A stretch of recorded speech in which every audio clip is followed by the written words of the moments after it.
যিমান মই আশীৰ্বাদ বুটলিলোঁ মোৰ কিজানি দুইখন হাত অতি কমেও 10 লাখ মহিলা আৰু সৰু সৰু যুৱক যুৱতীয়ে স্পৰ্শ কৰিছে আৰু মোৰ মূৰত অতি কমেও 1 লাখ আবাল বৃদ্ধ বনিতাই হাত থৈছে। অহাকালি আমি দিনৰ 11 বজাত CM ট্ৰিপলে যিসকলক প্ৰথমবাৰ 1 লাখ টকা দিছিলোঁ তাৰ দ্বিতীয় ইনষ্টলমেণ্টৰ 1 লাখ টকা দিম। 25,000 ইতিমধ্যে 13,000 কোৱালিফাই কৰিছে আৰু 1 লাখ পাবৰ কাৰণে 7,000 পাওঁ অৱস্থাত আছে। গতিকে যোৱাবাৰো আমি যি 25,000 দিছিলোঁ খুব যদি বেয়া হৈছে বুলি ক'ব পাৰোঁ 2,000।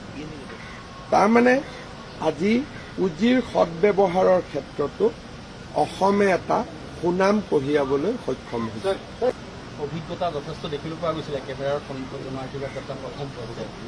তাৰ মাজতে বিভিন্ন দৃশ্যই আপোনাকো স্পৰ্শ কৰি গৈছে। অসমখনৰ আধাৰ ঘূৰি আহিব কেনেকুৱা? মই প্ৰায় 1200 কিলোমিটাৰ ঘূৰিলোঁ আৰু দিনটো 14 ঘণ্টাই মানুহৰ লগত আছিলোঁ। মই নাভাবোঁ যে অসমৰ কোনোবা মুখ্যমন্ত্ৰী অসমৰ ৰাইজে ইমান আশীৰ্বাদ দিছে। ভোট দিব পাৰে, ভোট দিয়াটো ডিফাৰেণ্ট কথা, আশীৰ্বাদ দিয়াটো ডিফাৰেঞ্চ কথা।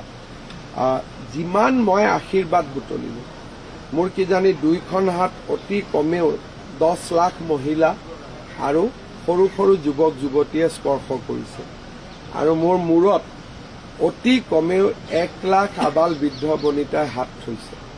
গতিকে ইয়াতকৈ ডাঙৰ প্ৰাপ্তি জীৱনত একোৱে হ'ব নোৱাৰে। ভোট দিয়া নিদিয়া ডিফাৰেণ্ট ইছ্যু, কিন্তু ৰাইজে হিয়া উজাৰি আশীৰ্বাদ দিয়া ৰাতি 12টাতো ৰাতিপুৱাও আৰু কিছুমানে 4-5 ঘণ্টা সময়লৈকে অপেক্ষা কৰিছে আৰু বহুতক মই সন্তুষ্টও কৰিব পৰা নাই। যিমান মানুহে মোক কথা পাতিব খুজিছিল, লগ কৰিব খুজিছিলে, মই ভাবোঁ যে অসমৰ কোনো ৰাজনীতি কৰা ব্যক্তিয়ে ইমান আজিলৈকে প্ৰত্যক্ষ আশীৰ্বাদ বুটলিবলৈ সক্ষম হোৱা নাই। মোৰ জীৱনৰ এক অনন্য অভিজ্ঞতা আৰু এই অভিজ্ঞতাই মানুহক সাহসীও কৰে, আত্মবিশ্বাসো কৰে আৰু এট দ্য ছেম টাইম মানুহক হাম্বলো কৰে। হাতত যথেষ্ট আঁচুৰ দেখিছে, এটা টিটেনাছ লোৱা হ'লেও উচিত, এনেকুৱা ধৰণৰ যথেষ্ট কথা থাকে। হাতত যথেষ্ট আঁচুৰ নালাগে, পাৰ হৈ গ'ল আৰু হৈ যায়। আকৌ দ্বিতীয় পৰ্যায় আৰম্ভ হ'ব।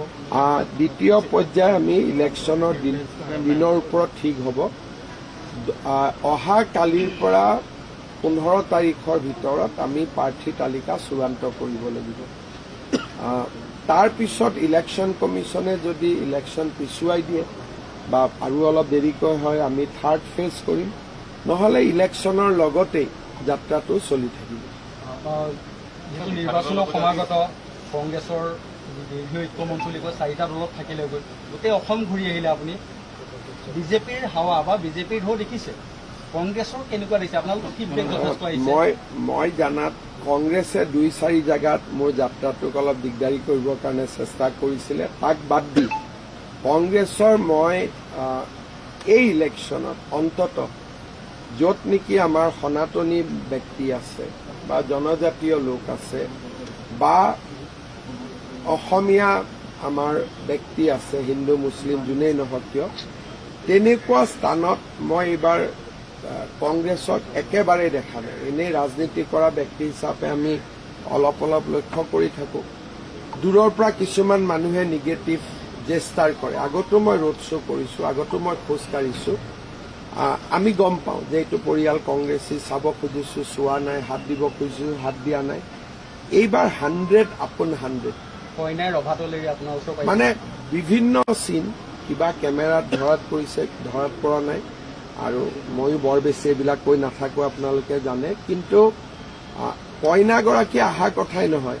এগৰাকী কইনা আহিছে যে মামা আপুনি চাকৰি পোৱাৰ লগে লগে বিয়া হ'ব কৈছিলে, গতিকে বিয়াও ঠিক কৰিছোঁ, আপোনাৰ আশীৰ্বাদো লৈছোঁ। গতিকে অকল বিয়া হোৱাটোৱে নহয়, মোৰ কথাও শুনিছে।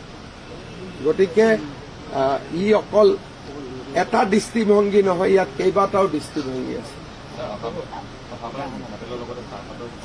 মই কৈছোঁ যে মোৰ মনত ইচ্ছা আছে এইবাৰ আমাৰ ইলেকশ্যনৰ ঘোষণা পত্ৰ ওলাব, তাতে আমি কি কি কৰিম আপোনালোকে দেখা পাব। আপুনি